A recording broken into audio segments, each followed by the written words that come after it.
Kaleshwaram report పైన legal fight కు ready అవుతోంది బీఆర్ఎస్. ఇందుకోసం ఘోష్ కమిషన్ ఇచ్చిన 665 పేజీల నివేదిక కావాలని సీఎస్ ను కోరారు మాజీ మంత్రి హరీష్ రావు.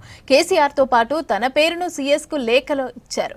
అయితే కమిషన్ రిపోర్ట్ పైన లీగల్ గా ఫైట్ చేయాలనే ఉద్దేశంతోనే లేఖలు కావాలని అడిగినట్టుగా తెలుస్తోంది. ఇప్పటికే ఢిల్లీ వెళ్లి న్యాయ నిపుణులతో హరీష్ అండ్ టీం చర్చించినట్టు సమాచారం. కాళేశ్వరం జ్యుడిషియల్ కమిషన్ రిపోర్టుపై ఫోకస్ చేసింది బీఆర్ఎస్. ఘోష్ కమిషన్ ఇచ్చిన రిపోర్టు కాపీని తమకు ఇవ్వాలని ప్రభుత్వాన్ని కోరారు మాజీ మంత్రి బీఆర్ఎస్ ఎమ్మెల్యే హరీష్ రావు. దీనిపై సెక్రటేరియట్లో సీఎస్ రామకృష్ణారావును కలిశారు. కమిషన్ రిపోర్టు ఇవ్వాలని కోరుతూ కేసీఆర్ తన పేరుతో 2 వేర్వేరు లేఖలను ఇచ్చారు. కమిషన్ 665 పేజీలతో ఇచ్చిన ఫుల్ రిపోర్టును ఇవ్వాలని లేఖల్లో కోరారు. ఇటీవల ప్రభుత్వం విడుదల చేసిన సమ్మరైజ్డ్ రిపోర్టు కాకుండా కమిషన్ ఇచ్చిన ఒరిజినల్ రిపోర్టును ఇవ్వాలని కోరినట్టు తెలుస్తోంది. రిపోర్టులో తమ పేర్లు కూడా ఉన్నట్టు బయటకు చెబుతుండటంతో ఆ రిపోర్టులో ఏముందో తెలుసుకునే అవకాశం తమకివ్వాలని సీఎస్ ను హరీష్ కోరినట్టు సమాచారం. అయితే ప్రభుత్వంతో సంప్రదించి నిర్ణయం చెబుతామని సీఎస్ చెప్పినట్టు సెక్రటేరియట్లో ప్రచారం జరుగుతోంది. లేఖలిచ్చినట్టుగా సీఎస్ నుంచి హరీష్ ఎక్నాలెడ్జ్మెంట్ తీసుకున్నారు. కాళేశ్వరం ప్రాజెక్టులో అత్యంత కీలకమైన మేడిగడ్డ బ్యారేజీ కుంగిన ఘటనపై జస్టిస్ పీసీ ఘోష్ నేతృత్వంలోని జ్యుడిషియల్ కమిషన్ 17 నెలల పాటు విచారణ జరిపి ప్రభుత్వానికి నివేదిక ఇచ్చింది. మేడిగడ్డతో పాటు అన్నారం, సుందిళ్ల బ్యారేజీల డ్యామేజీలపైన జస్టిస్ ఘోష్ విచారణ జరిపారు. అధికారులతో పాటు కేసీఆర్, హరీష్, ఈటల వాంగ్మూలాలను నమోదు చేశారు. వివిధ ఆధారాలను సేకరించారు.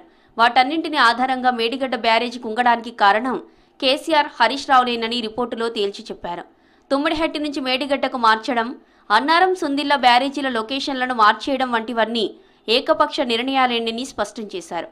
రిటైర్డ్ ఇంజనీర్ల కమిటీ రిపోర్టును తొక్కిపెట్టడం దగ్గర నుంచి బ్యారేజీల అంచనాల పెంపు, చెల్లింపులు సహా అనేక అక్రమాలు జరిగాయంటూ రిపోర్టులో పేర్కొన్నారు. వాటన్నింటిపైన కేబినెట్ ఆమోదం లేకుండానే అప్పటి సీఎం కేసీఆర్ ఏకపక్ష నిర్ణయాలు తీసుకున్నారంటూ తేల్చి చెప్పారు. దీనిపై లీగల్గా ముందుకు వెళ్లేందుకు, అసలు రిపోర్టులో ఏముందో తెలుసుకునేందుకు పూర్తి రిపోర్టును బీఆర్ఎస్ పెద్దలు అడుగుతున్నట్టు తెలిసింది. ఆ రిపోర్టులోని అంశాల ఆధారంగా సుప్రీంకోర్టులో పిటిషన్ దాఖలు చేసేందుకు కసరత్తు చేస్తున్నారు గులాబీ లీడర్లు.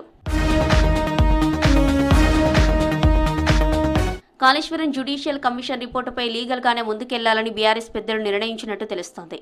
నేరుగా సుప్రీంలోనే పిటిషన్ వేసేందుకు రెడీ అవుతున్నారనే టాక్ వినిపిస్తోంది. అందులో భాగంగా హరీష్ హుటాహుటిన న్యాయవాదులతో కలిసి ఢిల్లీకి వెళ్లి పలువురు న్యాయ నిపుణులను కలిసినట్టు తెలుస్తోంది.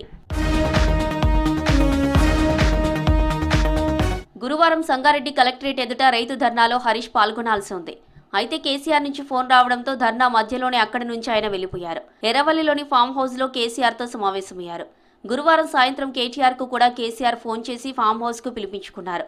ఇద్దరు నేతలతోనూ కాళేశ్వరం కమిషన్ రిపోర్టుపై అధినేత చర్చించినట్టు సమాచారం. కేసీఆర్ సూచనలతో హరీష్ ఢిల్లీ వెళ్లి అక్కడ న్యాయ నిపుణులతో సంప్రదింపులు జరిపినట్టు తెలుస్తోంది. వారిచ్చిన సూచనలతోనే కమిషన్ రిపోర్టును తమకు ఇవ్వాలని ప్రభుత్వానికి లేఖలు రాశారని సమాచారం.